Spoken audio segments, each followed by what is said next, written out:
mate, what have you got? Bullfinch. Just Nice, over to the yeah. right there, male and female, which is pretty cool. Yeah. Woodpecker on the back, which is good. I think it's the male. It's nice to see the male and the females of both species as well when you're coming down photographing them. Yeah, see the difference between the two. Yeah, it's pretty good. What about yourself? What have you just been doing? We've had marsh harrier at the back there, which was incredible. Yeah. Flying, circling around before he eventually came in, but that circling is almost eye level as he's cruising through with the forest behind. And it looked nice, didn't it? Yeah, stunning, really. And a bird that I have seen in the past in the UK, but never photographed or never spent a considerable amount of time with. Yeah, it's nice to see the interaction between the marsh harrier and the buzzard and the ravens all sort of reacting to each other's presence. Yeah.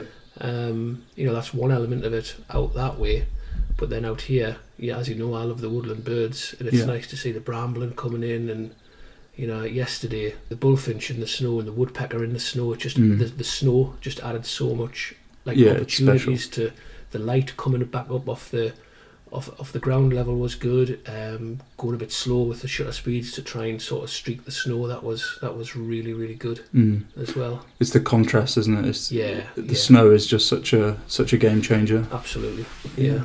Beautiful.